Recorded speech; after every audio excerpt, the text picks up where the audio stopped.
And so what I want to share with you in this lesson is 2 customer service secrets that will grow your sales. Number 1 is the concept of secret service. And I have to blatantly and boldly attribute this to John DeJulius. John DeJulius would be probably the number 1 person that I've learned the most from in terms of customer experience, customer service. We love John's philosophy of secret service and their whole company. I originally met John. I spoke at his event, and then we became super fans of him and his work, and we've tried to incorporate that into our culture at Brand Builders Group and all the businesses that we've been a part of. So here's the difference between secret service and good customer service. Okay. Good customer service is basically like being nice to people, doing things that are nice for them. But secret service is about doing things that are tailored for them. So secret service requires that you learn and pay attention to the hyper-specific interests of each individual prospect or customer that you are interfacing with. All right. So a good example of this is, giving out a rose to every woman who comes into your store, or, on Mother's Day or on Valentine's Day, let's say. It could be good customer service. That's a good thing. There's definitely nothing wrong with that. That's a great thing to do, but you're doing the same activity for everybody. Right? I mean, if someone comes and you say, hey, how can I be of service today? That might be considered good customer service, but you're doing the same thing for everyone. What's next level, though, from that is secret service. And secret service is not doing good things for people. It's doing tailored things for people. And we try to pay attention to what is going on in the lives of the people that we care about, right? So, for example, one of our clients is Keir Weimer.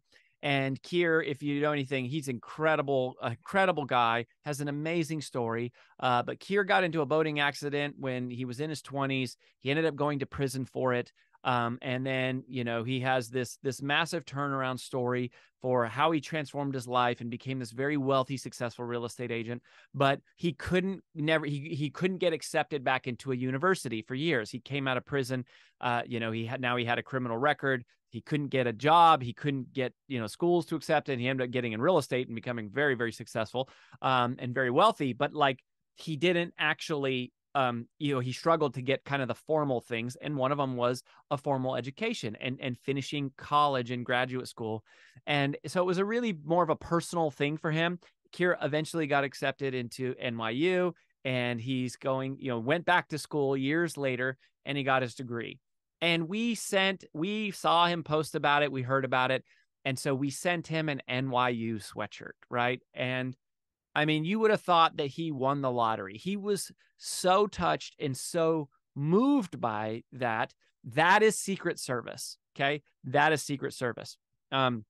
We also try to pay attention to when people have deaths in their family, right? We try to often do something that's honoring to their loved one, whoever that is, or, sometimes it's a pet, sometimes it's a grandparent, it could be a friend, and just trying to be there for people. I mean, it's a little bit weird to even call this customer service, and it's definitely weird to think of this as like, oh, this is what will, you do this to grow sales. You don't do this to grow sales, and you don't do this to have great customer service. You do this because you care about people, and you want to let them know that they're important to you. And so when someone's important to you, you want to go out of your way to make them feel special, to make them feel important, right? If they're important to you, you want to do things that help them feel important, that help make them feel important. That's a part of what creates relationships and bonds, right? And if you know anything about Brand Builders Group, like, our vision is what we call 1,000 messengers. It has been since day one. We're not trying to be a company that sells for hundreds of millions and billions of dollars, right? Like Brand Builders Group is not a profit maximization endeavor. It's not. We are an impact maximization endeavor. And we said we want 1,000 clients. That's what we want. 1,000 clients who choose to be in our monthly program that we can work with, that we can know in an intimate way, that we can serve on a deep level, and that who we can be a part of their life. And we feel like we could build a team of maybe 50 people or so that feels manageable, where we could know our team and we know them well, and we all know the clients and we recognize them, and they're not all, just strangers in a crowd, but that we're doing life with our clients and we're helping them succeed, and that their wins are our wins, right? We're not going, oh, just bigger is better. That's just not our game. And so our clients matter. And so we want to celebrate their wins, right? When they have a win, we want to celebrate them. When Amy Porterfield, we worked with Amy Porterfield, and I remember when she hit the New York Times bestseller list, she made this awesome post about, she showed her calling her mom, telling her mom on the phone that she was a New York Times bestselling author. And it was like such a moving moment. It was so inspiring. And it was such a great win for her, but it was a great win for us to feel like, hey, we had a part in somebody's journey, building their brand to where they become a New York Times bestselling author, a small part of it, but a part of it. And to go, that win, her win is our win. And that moment of her sharing that with her mom is our win. And so we sent her a balloon, a giant balloon that was like a congratulations, New York Times bestselling author. And then she posted that. We're not trying to get her to post on social. We're not trying to get more money out of her. She was a past client at that point, right? Like we already had her money. Like it's about caring for people and caring for them in a hyper specific way, in a tailored way, in a unique way. Not that you shouldn't do good things, not that you shouldn't be responsive and you shouldn't be positive and you shouldn't smile. Like you should do all those things. Those are good customer service. But good customer service is markedly different from good secret service, or what John DeJulius calls secret service. This secret service is this idea of listening. First of all, it's listening, it's caring, it's watching, it's paying attention, and then just looking for these natural moments where you can intersect into people's lives and go, man, it sure feels like something big just happened for this person. And, everyone gets everyone gets presents on their birthday, right? Everyone gets phone calls on their birthday. Everyone gets presents at Christmas time. It's not that you shouldn't send gifts to someone at Christmas or at their birthday. You should. If you can, you should. But the part that is really special is when you do something when no one else does, when it shows that you're watching when maybe no one else is, when you're going, man, I see you going through a tough time, or I see you having a huge win that you want to celebrate. And maybe honestly, you don't want to celebrate it on social media because you don't want to look like you're bragging or whatever, and going, but we see this, we want to celebrate with you. It's caring about people, right? The best form of marketing, the best marketing strategy in the world is to care about the success of the people in your company and the success of your clients and the success of your prospects. We've done things when we happen to be talking to a prospect who's not even a customer, and we hear that their house gets hit by a tornado or they lose a loved one or something. And you go, what can we do to just show them a little love? And I don't know what the ROI is on it financially. We don't measure that. We don't track it, but we don't have to, because there's always an ROI on service. There's always an ROI on making people feel special. There's always an ROI on making people feel seen and helping people feel heard and helping people feel important. There's always an ROI on that, and it doesn't have to be financial. It's even if it's the satisfaction and the meaning and the purpose that you get from your business and what you do and the way that you're using your money, like that's really special. And do we do it 100% of the time? No, we don't. Like we miss a lot of them. And sometimes we're going too fast to pay attention. And sometimes we maybe money's really tight and we can't do it, or we can't do it for everybody. Right. But you try to choose the moments for the people that you go, man, this is someone who's important to me, or I want to be important to them, or I want them to be important to us. And I want to build a relationship to go, this is beyond money. This is beyond transactions. It's about it's about caring, and it's about service. And the only part that's secret of it is that you're secretly watching, you're secretly paying attention, you're secretly going out of your way, pausing our own natural self-centeredness just for a moment to open our eyes and be alert and awake to what are the big things going on in other people's lives, and how can we mourn with them? How can we celebrate with them? How can we cheer them on? How can we encourage them? How can we recognize them and just make them feel special and important? So it's this hyper specific response, this hyper tailored experience, and that has been life changing for me. The relationships that we have furthered and developed and deepened from that, and just the meaning and the significance and the joy, that the genuine, authentic joy that you get from being able to do something for somebody. And this all could, from a tactical standpoint, this all could be summarized from a line from Sean Connery in the movie Finding Forrester. And Finding Forrester was not necessarily a great movie, but this is a great line. So even if it wasn't a great movie, this is a great line. And Sean Connery is this older writer, and he's mentoring this young writer. And he starts mentoring kind of like more than just writing. And this guy's like trying to catch the attention of a girl, or, to make her like him or whatever. He's trying to get her to like him, or show her that she's important to him. And Sean Connery says, the secret to a woman's heart is an unexpected gift at an unexpected time. An unexpected gift at an unexpected time. That is what secret service is all about. Not just to a woman's heart, not just for earning romantic love, but for earning and developing and building all types of love. Love with your employees, with your customers, with your spouse, with your kids. Unexpected gift at an unexpected time, tailored to them, right? And the key is tailored to them, right? We have these wonderful, beautiful Brand Builders Group pens. These Brand Builders Group pens, they have our logo on them. Sending these out or giving these to everyone who comes, that's good customer service. Like, okay, hey, thanks for the pen, man. It's a cool pen. But it's marketing, right? If it has my logo on it or our logo on it, if it has our company logo, it's marketing. That's not service, that's marketing. But if I send them something with their logo on it, or a picture of their family, or celebrating their win, or memorializing their achievement, or something like that, that's not marketing. That's friendship. That's relationship.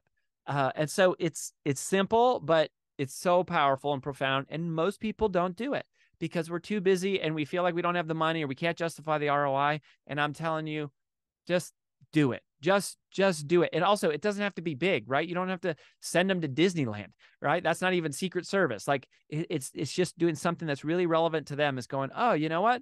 They really love yoga. I'm going to send them some yoga socks, right? And it's like they get it and they go, this is so different than what it's like you're listening. It's like you're paying attention, because you are. It means that you care. So show that you care and pay attention. That's secret service. My second customer service secret that will grow your sales, and again, I don't mean to hyperbolize too much the revenue part of this, but it does grow your revenue because it grows your reputation, and reputation always precedes revenue. So how do we track this exactly? We don't, nor do we want to, nor do we care about this, tracking these things. But if unexpected gift at unexpected time in a tailored way would be the first lesson.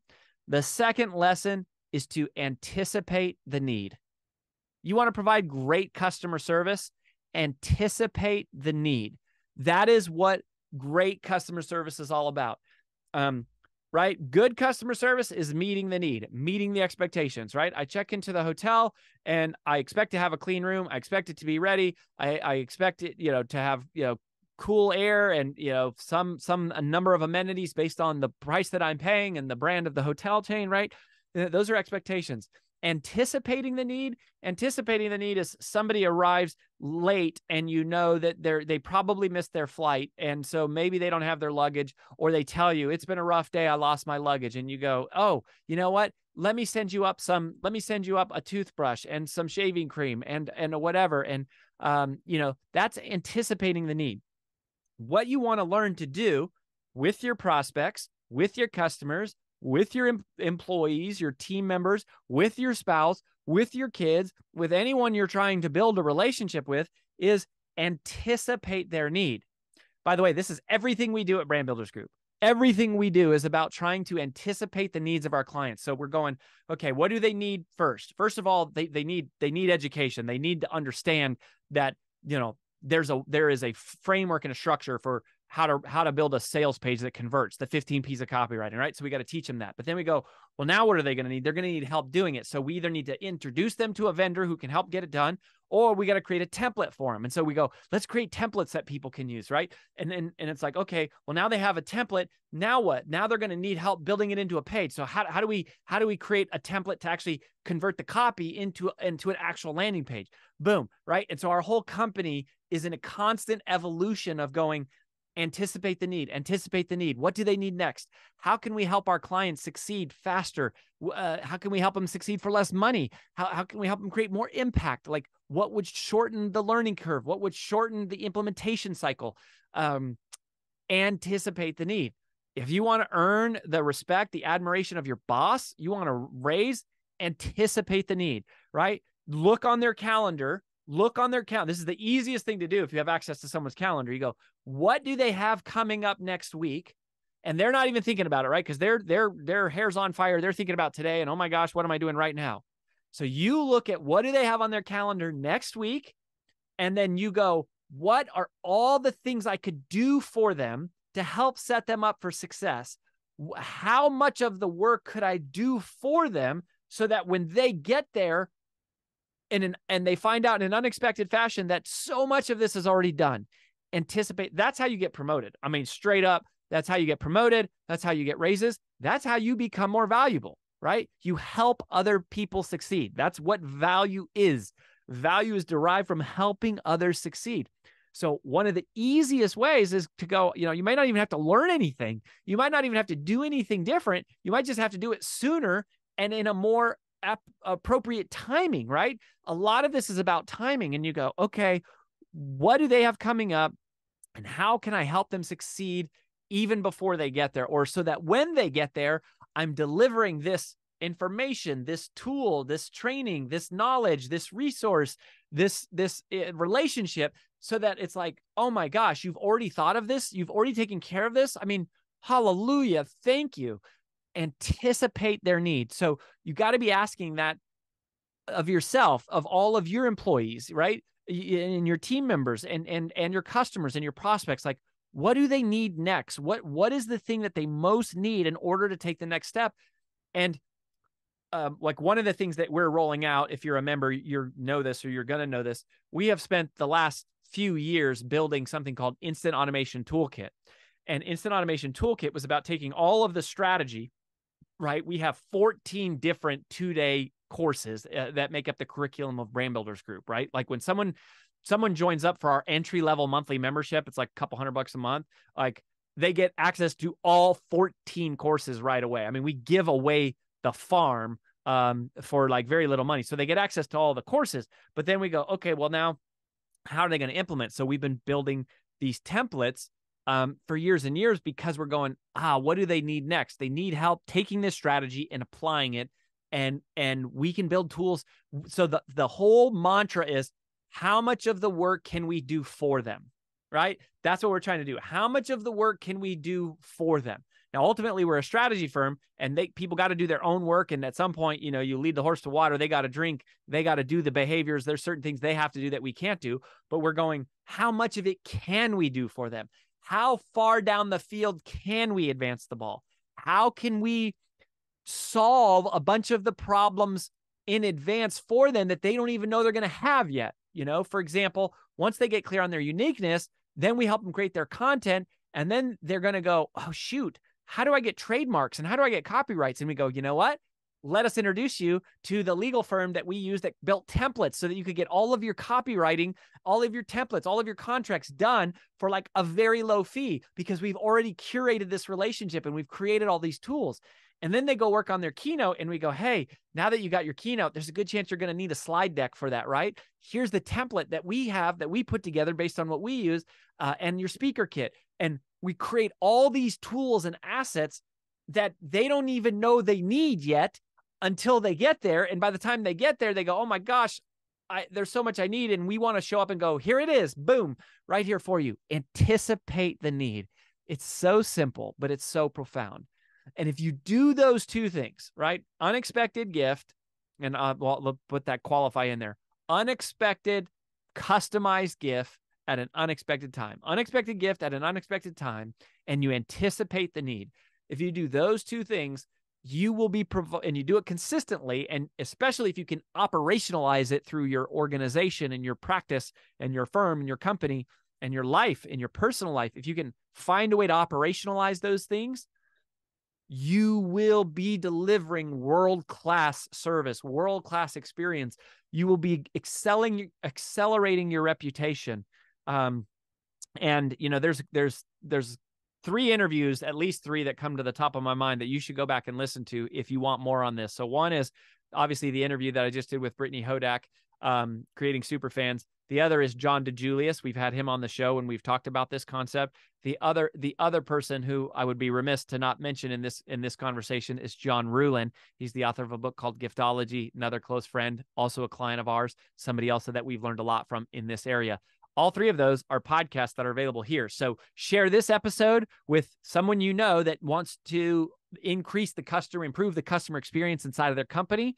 And then go back and listen to those other 3 and share those as well, and keep coming back.